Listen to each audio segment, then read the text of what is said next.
बंधु, संपूर्ण देश में 10 लक्षण का भव्याति भव्य रूप से आयोजन किया जाता है और अंततः 10 लक्षण पूर्णिमा को समाप्त हो जाता है और हम एक दूसरे को जय जिनेन्द्र करके घर निकल जाते हैं।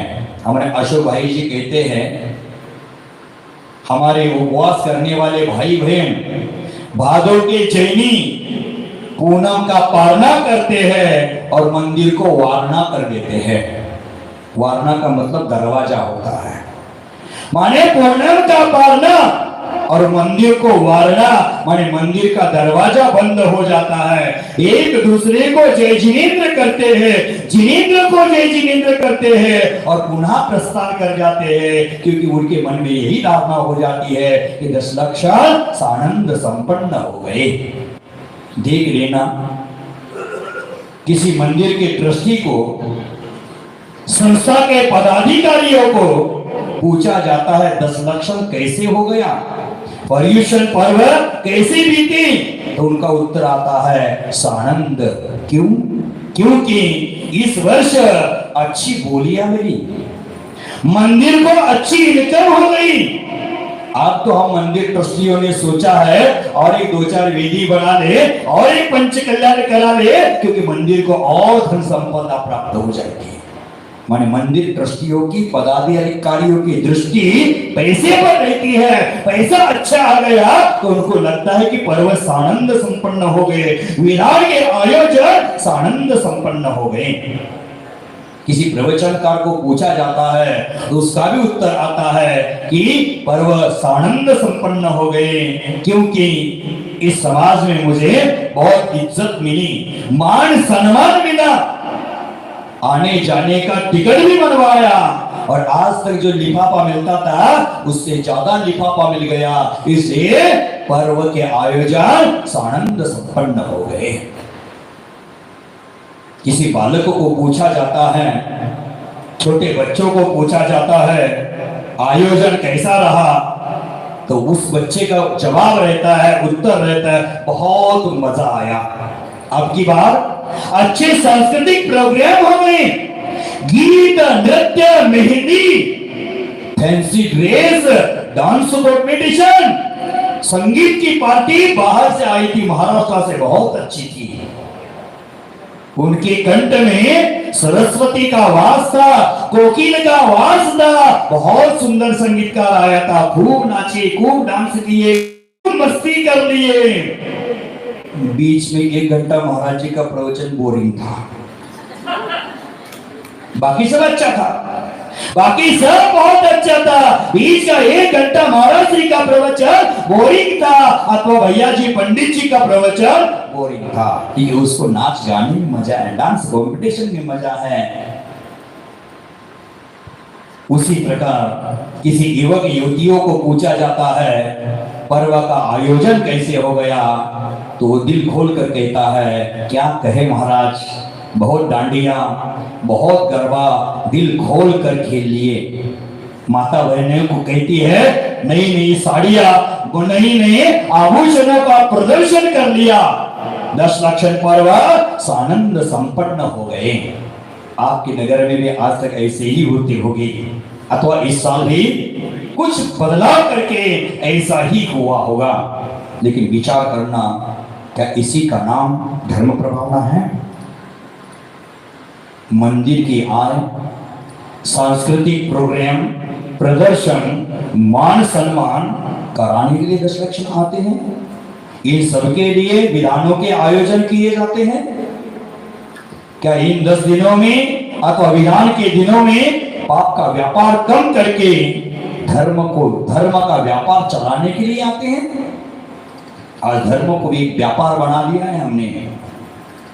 10 दिन धर्म कर लेते हैं, विधि विधान कर लेते हैं और पुनः तीव्र गति से हम पाप का व्यापार प्रारंभ कर देते हैं और सुख शांति पूर्वक जीवन जीने की कामना करते हैं। तो सुख शांति का जीवन हमारे लिए मिलने वाला नहीं है। कल मैंने कहा था विधान के आप पुण्यार्जक बनते हैं, एक दिन का पुण्यार्जक बन के कल से पापार्जक बनना।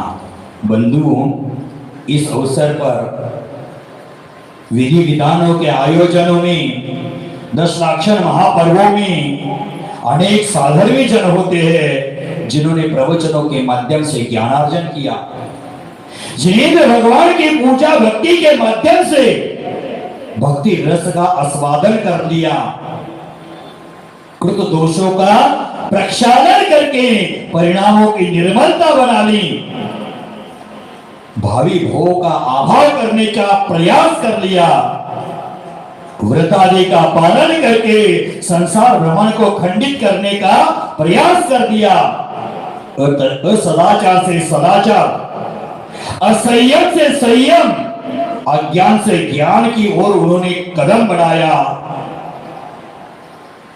और तेज चलने के लिए जिनवानी को हृदयस्थ करने का प्रयास किया।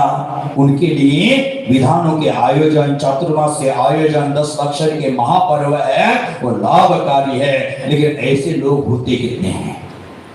अंशिक रूप से उसको हम सत्य मान सकते हैं कि उन लोगों ने धर्म कर लिया, लेकिन ऐसे लोग बहुत गिने चुने मिलते हैं। विधानों के आयोजनों में कदाचार, दुराचार, भ्रष्टाचार से निकल करके सदाचार और शिष्टाचार का जीवन जीना चाहिए। ध्यान देना, धार्मिक आयोजनों के माध्यम से हमें दुराचार, कदाचार, भ्रष्टाचार से निकल करके सदाचार और शिष्टाचार का जीवन जीने की कला सीखनी चाहिए। हमें मिथ्या ज्ञान, अंधविश्वास, कुरीतियों से निकल करके सम्यक ज्ञान के प्रकाश को करने का प्रयास करना चाहिए।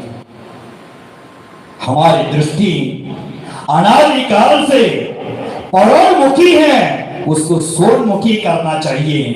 अपने स्वयं का परिचय करने का प्रयास करना चाहिए। जिसका ऐसा जीवन होता है उसको ही धर्म सही अर्थ में समझ में आ गया है, ऐसा समझ लेना। इस वक्तामर के माध्यम से हम अपने जीवन की उन्नति का प्रयास करें। मात्र 48 अर्घ्य चढ़ा दिए, स्वाहा स्वाहा स्वाहा बोल दिए। यहाँ आप लगभग 3 घंटा यहाँ बैठते हैं, 3 घंटा में कितनी बार स्वाहा बोलते हैं? 100-150 हो गया मान लो। लेकिन ध्यान देना, मात्र अर्घ्यावली में स्वाहा स्वाहा करने में धर्म नहीं है। धर्म तो स्व में है। उस स्व के धर्म की खोज करने के लिए विधि विधानों के आयोजन किए जाते हैं। हमें स्व के धर्म की खोज करने की कला सीखना है इस विधान के माध्यम से। आचार्य भगवान माणतुंग स्वामी जी ने आपातकाल में भी स्व को खोजने का प्रयास किया। कर्मोदय से आई हुई विपत्ति, कर्मोदय से आया हुआ संकट था, उस पर ध्यान नहीं दिया। संकट के समय में भी भगवान की भक्ति कर ली और सच्चे मन से, सच्चे दिल से भगवान की भक्ति कर दी।